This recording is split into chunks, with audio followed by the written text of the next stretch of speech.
बाबा। शेरविंद महाराज जी, हम सब साधकों की तरफ से एक प्रश्न है कि कोई भी ब्रह्मचर्य ना। महामाधुरी शरण बाबा।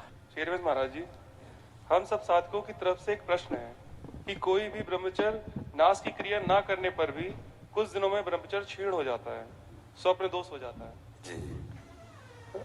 फिर हम बहुत चिंतित होते हैं। ये क्यों होता है? इससे बचने का उपाय क्या है? स्वप्न दोष होने पर भी क्या हम ब्रह्मचारी हैं? इस विषय में हम जानना चाहते हैं कि हम क्या करें जिससे स्वप्न दोष ना हो।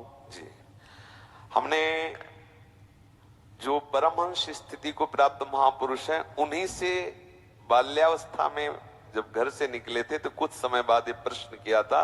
नजफगढ़ स्थान गंगा किनारे है, श्री ओंकारानंद सरस्वती जी उनका नाम था, वो अंतर ध्यान हो चुके। तो उनसे प्रश्न किया था कि महाराज जी, कोई भी शारीरिक काम चेष्टा ना होने पर भी उपासक के शरीर से जो वीर्यपात होता है, क्या उसका ब्रह्मचर्य क्षीण माना जाएगा? यदि क्षीण माना जाएगा तो वो क्यों निकलता है जब उसकी कोई क्रिया नहीं? उसे कैसे रोका जा सकता है?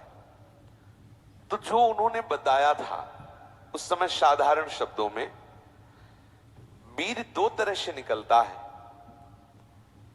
एक तो जो घातक है वो उसी के शरीर से निकलेगा जिसने हस्तमैथुन किया है या गंदी क्रियाएं करके बच्चापन से ही वीर्य को नष्ट किया है। जैसे 12-13 वर्ष की अवस्था है और उस अवस्था से आप अपने कुसंग के कारण वीर्य का नाश कर रहे हैं, तो कुछ वर्षों तक हस्तमैथुन करने वाला या अन्य गंदी चेष्टा करने वाला ये नहीं जान पाता है कि इसके द्वारा मेरी हानि हो रही, वो नहीं समझ पाता, क्योंकि जीवनी शक्ति भगवान अपनी तरफ से देते हैं। वो बिल्कुल ना खाए और हस्तमैथुन करे तो भी उसको समझ में नहीं आएगा।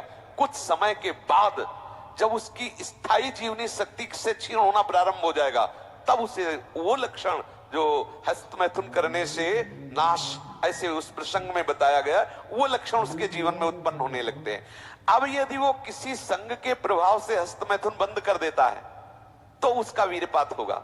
अगर वो 3 दिन में वीर्यपात करता रहा है तो 3 दिन में वीर्यपात होगा, पक्का होगा, क्योंकि उसका अभ्यास बन गया है। 2 तरह का ये वीर्यपात माना जाता है। एक, जैसे आप ठीक दिनचर्या से चल रहे हैं, आपका खान पान संयम सब ठीक। पहली बात तो ये है कि जिसने कभी हस्तमैथुन आदि के द्वारा वीर्यपात किया ही नहीं, उसका असली वीर कभी वीर्यपात होगा ही नहीं। बात पक्की समझ लेना, ये जीवन के अनुभव की बात गए हैं, इसमें मतलब क्यों में लगाने की जरूरत नहीं, आप खुद देख लीजिएगा। यदि आपने कभी हस्तमैथुन नहीं किया, कभी किसी भी तरह से जनेंद्री का घर्षण करके वीर्यपात नहीं किया, तो आपकी वो संतानोत्पत्ति की क्षमता वाला जो वास्तविक वीर है वो स्वाभाविक निकल ही नहीं सकता। यदि आपने मार्ग दे दिया है फिर उसके निकलने का मार्ग हो गया है। तो एक होता है, परमहंस जी ने बताया कि एक होता है कि आप सो रहे हैं और आपको बिल्कुल पता नहीं, मतलब बिल्कुल कोई काम का संकल्प नहीं, कोई क्रीड़ा नहीं, और आप जगे, आपको ऐसा लगा कि वीर्यपात हो गया, वो दोष नहीं है। जैसे जब हम गुड़ बनाते हैं तो उसमें गंदा फेन निकलता है ऊपर, पतोई कहते हैं गांव में। जैसे अरहर की दाल जब उबाली जाती थी गांव में तो ऊपर उसका फेन निकलता है, ऐसे ही ये शरीर का विकार निकला, ना कि ब्रह्मचर्य नष्ट करने वाला वीर। बहुत ध्यान पूर्वक सुनने लायक। उपासक को उसमें परेशान नहीं होना।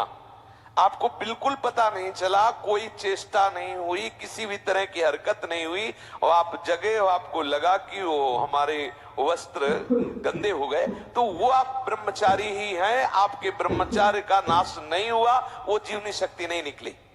और आप हस्त में